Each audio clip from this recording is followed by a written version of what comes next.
हिंदी अर्थ अन्वय लिखा है ना नीचे, पढ़ो हिंदी अर्थ भावार्थ पढ़ो।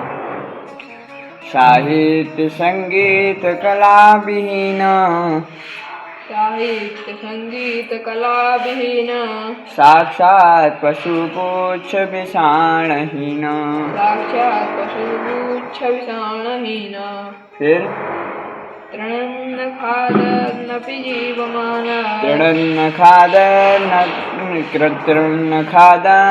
जीवमान। तृणन्न खादन्नपि जीवमान। फिर तद्भागधेयं परमं पशूनां, तद्भागधेयं परं पशूनां। तद्भागधेयं परमं पशूनां। अब नीचे हिंदी भावार्थ लिखा होगा और बकाई अन्वय व्याख्या नहीं पढ़ने। भावार्थ क्या लिखा है? साहित्य दिव्यान हिंदी अर्थ होगा, हाँ अगले पेज में होगा, पीछे होगा। साहित्य संगीत और कला से अपरिचित व्यक्ति बिना सींग एवं पूंछ का साक्षात पशु है। वह घास न खाकर भी जो जीवित रहता है, यह प्राकृत पशुओं के लिए बड़े सौभाग्य की बात है। यदि वे घास खाते तो वास्तविक पशुओं का जीवन दुरूह हो जाता। अतः नर पशुओं का घास न खाना प्राकृत पशुओं का बड़ा ही सौभाग्य है। क्या समझ आ रही है इसमें क्या लिखा है? इधर दिखाओ, क्या कह रहे हैं? एक विद्यार्थी के लिए है कि साहित्य ये विषय है। साहित्य हो गया नीति सतत या क्या होता है, नॉर्मल ज्ञान जो जीवन का ज्ञान होता है। जिसके पास साहित्य यानी कि जीवन की कलाएं, जीवन का कला नहीं है, और जिसके पास ना संगीत का ज्ञान, जैसे संगीत होता है उसका ज्ञान, ना सुरों का, ना कुछ गाने का शौक, ना भजन इत्यादि किसी का भी शौक नहीं है जिसके पास, और ना ही उसके अंदर कोई कला है। जैसे किसी के अंदर कुछ न कुछ कला होती है, किसी के अंदर हंसाने की कला होती है, किसी के अंदर किसी को मनाने की कला होती है, किसी के अंदर कुछ पढ़ाई की करने की कला होती है। सबके अंदर अपनी अपनी कला होती है। जिस इंसान के अंदर यानी जिस व्यक्ति के अंदर इन कलाओं से अपरिचित है, वो क्या है, साक्षात यानी कि जैसे पशु होता है, उस पशु का तो कम से कम पशु के तो सींग होते हैं, किंतु ये मनुष्य रूपी जो पशु है उसके वह घास न खाकर भी जीवित रहता है, यानी कि घास नहीं खाता फिर भी जीवित है। यह प्राकृतिक पशुओं के लिए बड़े सौभाग्य, यानी कि जो पशु हैं जिनकी पूंछें हैं उनकी वो सौभाग्यशाली है, कह रहा है इस मनुष्य जैसे पशु से। कम से कम उसकी यदि वे घास खाते तो वास्तविक पशुओं का जीवन दुरूह हो जाता है, यानी कि वास्तविक पशु अपने आप को यानी कि पशु नहीं समझते। अतः नर पशुओं का घास न खाना प्राकृतिक पशु का बड़ा ही सौभाग्य है। यानी कि कहने का मतलब है, अगर इंसान ये मनुष्य रूपी इंसान अगर घास खाने लगे तो क्या कहते हैं, उनकी तरफ पशु कहलाएगा। गाय इत्यादि जो भी होते हैं, अगर ये घास नहीं खा रहा है, कहने का मतलब है जो इंसान खाना पीना इत्यादि खाते हुए भी सब कुछ खा तो रहा है, बस उसके पास एक पूंछ नहीं है, इसलिए वो ना पशु रहा और ना ही मनुष्य। क्या करे, ऐसा कौन करे? कौन है? भर्तृहरि, राजा भर्तृहरि बता रहे हैं ऐसा। एक और दो विद्या 3 श्लोक हैं जो विशेष हैं। एक क्या है? केयूराणि न भूषयन्ति पुरुषम्, केयूराणि न भूषयन्ति पुरुषम्। यहीं पर है, केयूराणि न भूषयन्ति पुरुषम्, केयूराणि न भूषयन्ति पुरुषम्। आगे हारान चन्द्रोज्ज्वला, हारान चन्द्रोज्ज्वला, हारान चन्द्रोज्ज्वला। न स्नानं न विलेपनं, न स्नानं न विलेपनं न कुसुमम्, न स्नानं न विलेपनं न कुसुमम्। फिर नालंकृता मूर्धजा, नालंकृता मूर्धजा, नालंकृता मूर्धजा। फिर बाणे का समर वाणी काक्षसमलङ्करोति पुरुषं वाणी कामलं करोति पुरुषं वाग्भूषणं भूषणं। क्या लिखा? या संस्कृता धार्यते आसं या समृता धारिते संस्कृता संस्कृता है। हाँ। या संस्कृता धार्यते। फिर क्षीयन्ते खलु पुरुष भूषणानि सततं वाग्भूषणं भूषणं क्षीयन्ते खलु भूषणानि सततं वाग्भूषणं भूषणम्। इधर दिखाओ क्या लिखा है, इनको पढ़ लेना, मैं भी खाली ऊपर पढ़ा रहा हूँ, जरूरी है। न तो केयूर एक मनुष्य के लिए क्या है, न तो केयूर न चंद्र के समान उज्ज्वल हार यानी कि जो सजाने जैसे मैंने पहना है हार, न स्नान यानी कि कोई इंसान स्नान नहीं करता है, और ना ही चंदन इत्यादि का लेप यानी कि सर पर टीका इत्यादि रखता है, और ना ही फूल, और न ही सवारे हुए केश यानी कि ना ही ढंग से बाल सजाए कि मनुष्य को अलंकृत करते, यानी कि ये सब जैसे हार हो गया, तिलक हो गया, बाल हो गया, ये सब और क्या कहते हैं मालाएं होगी, मनुष्य को अलंकृत तो करते हैं, किंतु वह एक वाणी रूपी यानी कि जो हमारी वाणी है यानी कि जो आवाज़ है जो हम बोलते हैं, जो परिष्कृत रूप से प्रयोग की जाती है, यानी कि जिसको हमेशा कहीं भी जाओ उसको हमेशा क्या किया जाता है, उसका उपयोग किया जाता है, वही मनुष्य को भली भांति क्या करती है, सजाती है। भर्तृहरि कह रहे हैं कि ये सांसारिक वस्तुएं तो मनुष्य को सजाती हैं और यह क्या हो जाती है, नष्ट भी हो जाती है निश्चित समय पे, और किंतु ये वाणी रूपी जो यानी कि हमारी बोलने की कला है, जो हम बोलते हैं लोगों को जैसे बात करते हैं, वही मनुष्य का व्यवहार होता है उसको अच्छी तरह क्या करती है, सजाती है। और अन्य वस्तु तो क्योंकि अन्य सब गहने तो क्या होते हैं, समय के अनुसार नष्ट हो जाते हैं, वाणी रूप भूषण ही सदा स्थायी भूषण रहता है। अब विद्या का महत्व है इसमें, विद्या नाम नरस्य रूपम अधिकम प्रच्छन्न गुप्तम धनम, विद्या भोग करी यश सुख करी, विद्या गुरु नाम गुरु, विद्या बंधुजनो विदेश गमने, विद्या परा देवता, विद्या राजस पूजते न तो धनम, विद्या विहीनम पशु। फिर क्या कहा, फिर से वैसे ही श्लोक कहा, क्या कहा रखा कि क्या कहते हैं, विद्या ही मनुष्य का सबसे श्रेष्ठ रूप है, यानी कि ये जो शरीर दिया है ये सुंदर है, काला है, गोरा है, ये क्या है, ये रूप नहीं है। असली रूप किस इंसान मनुष्य का कैसा होना चाहिए, जिसके पास विद्या हो। दूसरा, छिपा हुआ सुरक्षित धन है, यानी कि ये ऐसे छिपा है इसको ना चोर ले सकता है, ना भाइयों में बांट सकता है, ना इसे कोई काट सकता है। विद्या भोग विलास देने वाली है तथा यश एवं सुख देने वाली विद्या है। और विद्या गुरुओं का भी क्या है, गुरु है। परदेश में विद्यार्थी और बंधुजनों के लिए क्या है ना, विद्यार्थियों इत्यादि के लिए क्या है, बंधु यानी कि मित्र है। विद्या सबसे उत्कृष्ट देवता है, यानी कि सबसे पहले के पूजी जाने वाली देवता है। राजाओं के मध्य में विद्या ही पूजी जाती है, यानी कि राजाओं के दरबार में क्या होता है, विद्या का सम्मान किया जाता है, धन नहीं। इसीलिए विद्या से हीन मनुष्य क्या है, पशु के समान, यानी कि जो मनुष्य विद्या ग्रहण नहीं करता, ना ही विद्या रखता और ना ही उसके अंदर विद्या, वो क्या है, विद्या से विहीन, वो भी क्या है, पशु के समान है, यानी कि इस पृथ्वी पे पशु है। एक और था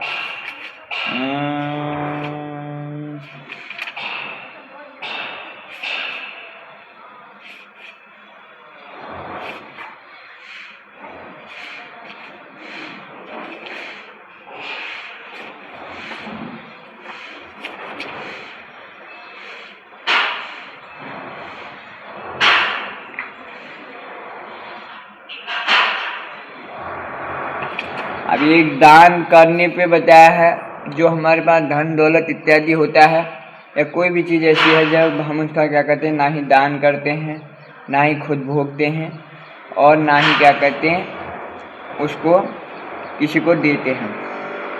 दानम भोगो नास्त्रश दानं भोगो नास्त्रशो नातस्त्रो गतयो भवन्ति वित्तस्य यो न ददाति न भुक्ते तस्य तृतीया गतिर्भवति। यानी कि धन की तीन क्या होती हैं, जिस धन की कितनी गतियाँ होती हैं, अगर हमारे पास धन है उसकी कितनी गति होती है, उसका कितना उपयोग होता है, तीन गतियों में उपयोग होता है। पहला क्या कहते हैं, दान देना या दान देता है और न स्वयं भोग करता है। उसके धन की तीसरी गति क्या होती है, अतः मनुष्य को सत्पात्र में धन का दान करना चाहिए अथवा स्वयं उपभोग करना चाहिए, अन्यथा उसके सच्चित धन को चोर आदि चुरा कर ले जाते हैं या वह व्यर्थ में ही नष्ट हो जाता है। कहने का मतलब है इसमें जो भी हमारी चीज वस्तु है उसका सदुपयोग करना चाहिए और किसी न किसी के मदद में क्या करना चाहिए, अपने धन का उपयोग करना चाहिए। कहाँ गया यार, जो विशेष दुआ मैंने लगाया था साहित्य संगीत से पहले भी था।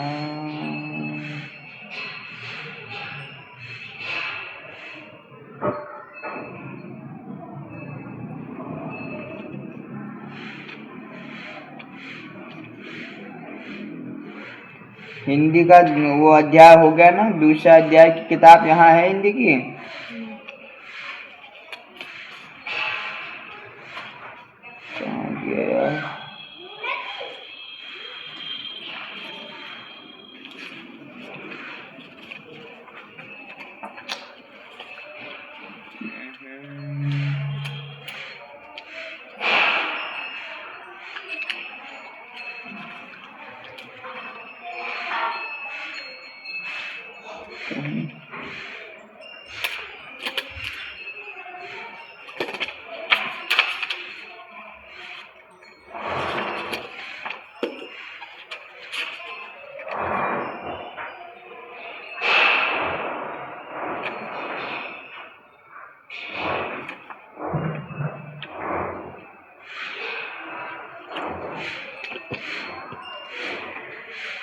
हाँ, ये श्लोक बहुत ही जरूरी है।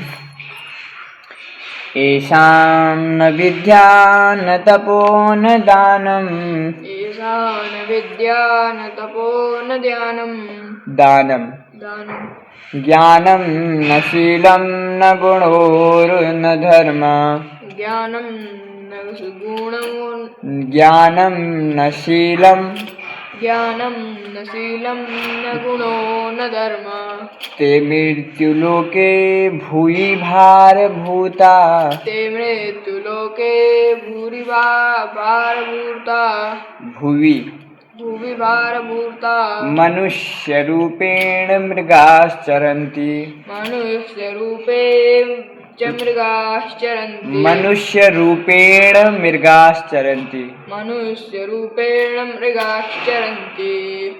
येषां न विद्या न तपो न दानं ज्ञानं न शीलं गुणो न धर्म अस्ति ते मृत्युलोके भूयि भारभूता स्नतः मनुष्य रूपेण मृगाश्चरन्ति। यानी कि क्या कह रहे हैं कि क्या कहते हैं, जिन मनुष्यों में न तो विद्या ही है और न तप है और न ही दान है और ज्ञान शील गुण एवं धर्म है, यानी कि वे इस भूलोक में यानी कि पृथ्वी के भार स्वरूप पशु ही हैं।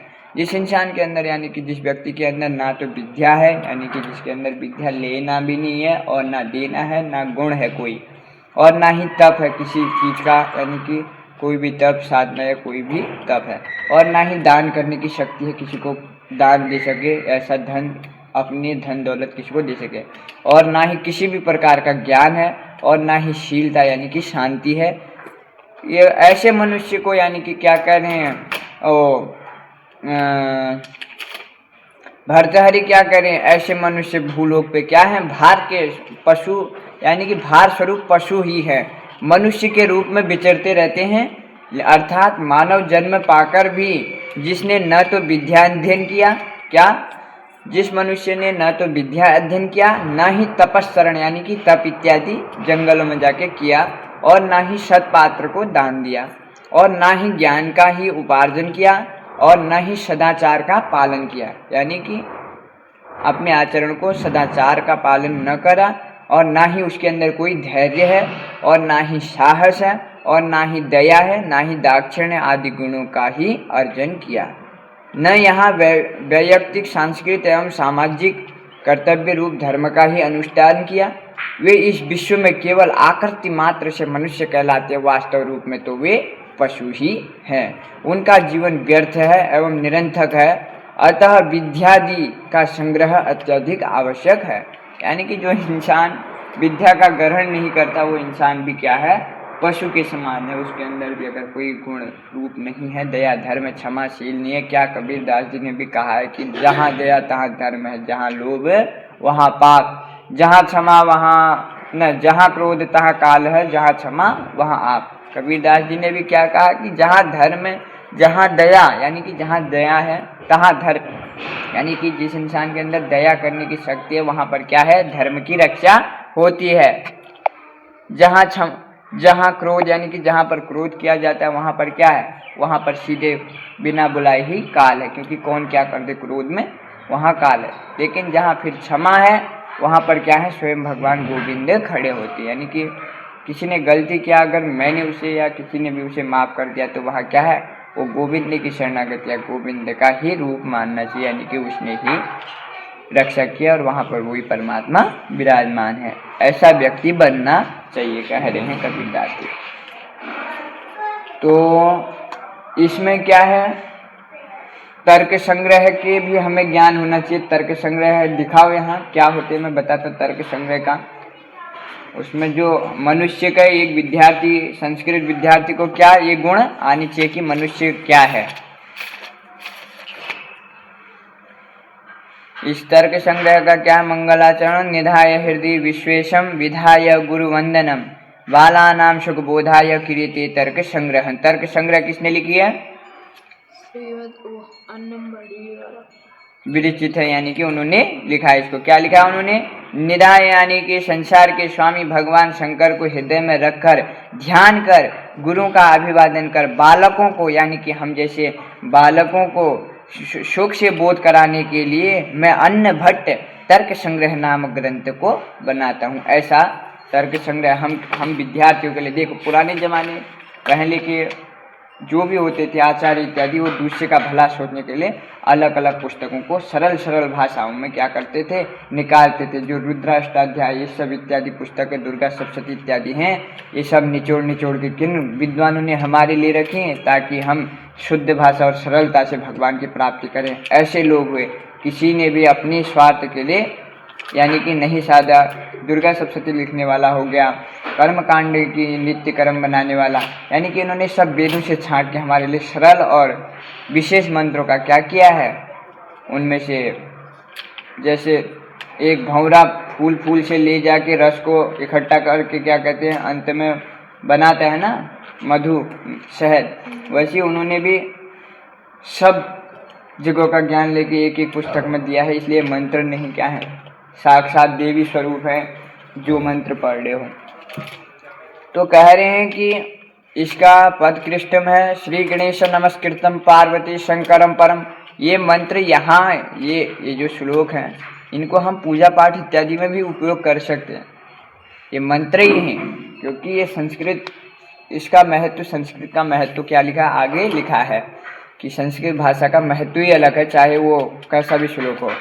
तो श्री गणेश नमस्कृतम पार्वती शंकरम परम माया चंद्र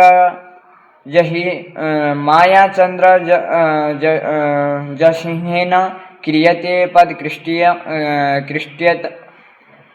पदकृत्यकम यस्मादिदमहं मंथे बालानामुपकारकम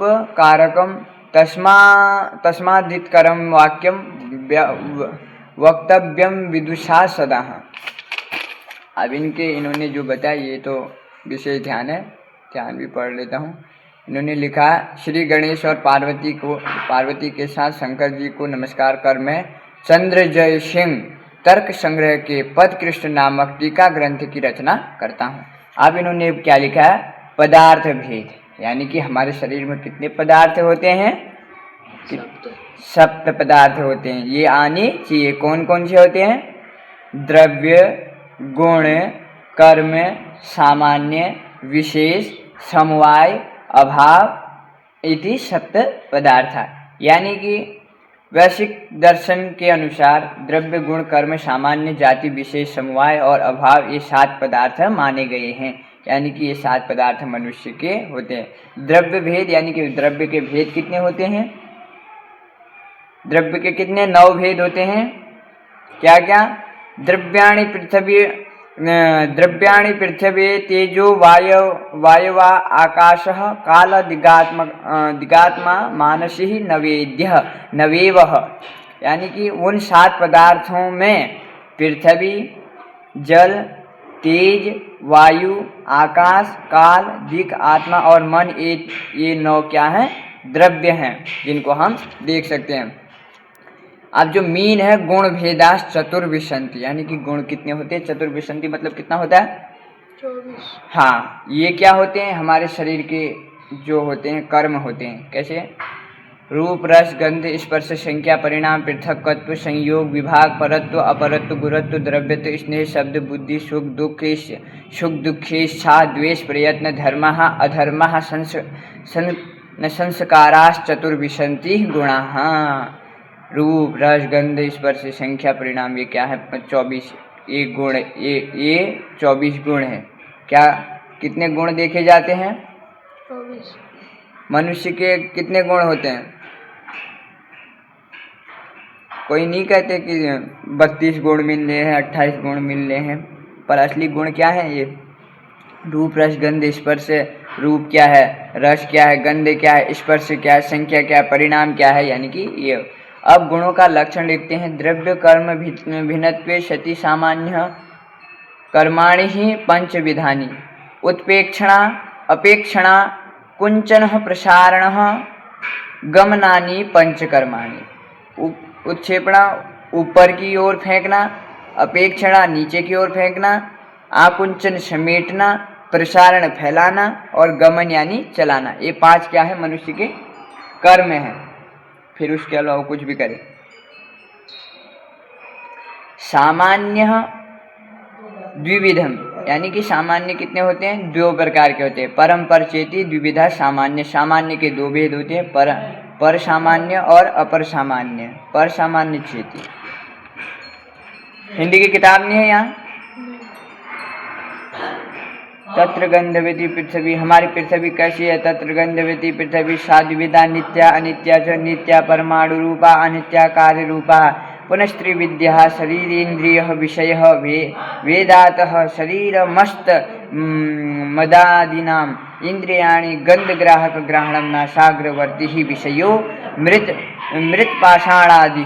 यानी कि इस पृथ्वी में क्या है? यानी कि द्रव्य का लक्षण क्या है? उन 9 द्रव्यों में जिसमें गंध रहता है उसे पृथ्वी कहते हैं। कौन 9 द्रव्य कौन कौन से हैं? 9 द्रव्य कौन से थे?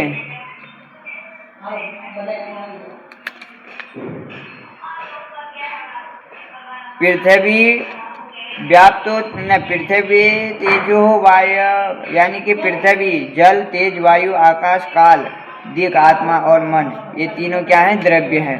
तो इन द्रव्यों में से क्या कहते हैं? क्या कह रहे हैं? द्रव्य लक्षण प्रकार। पृथ्वी का लक्षण क्या है? गंधवती। तत्र यानी कि उन 9 द्रव्यों में जिसमें गंध रहता है, यानी कि गंधकी रहता है, उसे पृथ्वी कहते हैं। पृथ्वी 2 प्रकार की होती है, नित्य और अनित्य। यानी कि एक दिखाई देती, एक नहीं दिखाई देती है। परमाणु रूप में पृथ्वी नित्य और कार्य रूप में पृथ्वी अनित्य है, काम करने में।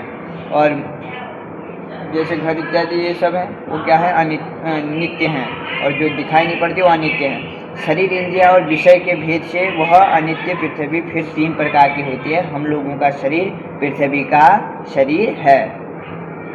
पृथ्वी का इंद्रिय गंधों को ग्रहण करने वाला घ्राण है, जो कि नासिका के अग्रभाग में रहता है। पृथ्वी का विषय मृत्तिका, मिट्टी और पाषाण पत्थर आदि हैं। क्या?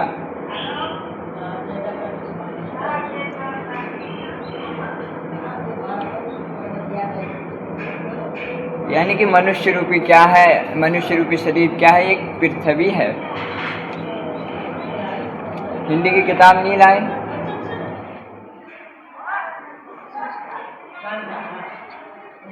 विष्णु सहस्त्र कहाँ तक हो गया? वो तो आप पूरा आ गया होगा ना पढ़ना है? पूरा आ गया कौन सा विष्णु सहस्त्र? पूरा कहाँ? पढ़ो, इसको पूरा कंप्लीट करो। आज थोड़ा और करो आधे मंत्र, फिर उसके बाद यहाँ से पढ़ो पहले यहाँ तक जहाँ तक मैंने पढ़ा है। धन्यवाद, मिलते हैं नेक्स्ट ब्लॉग में।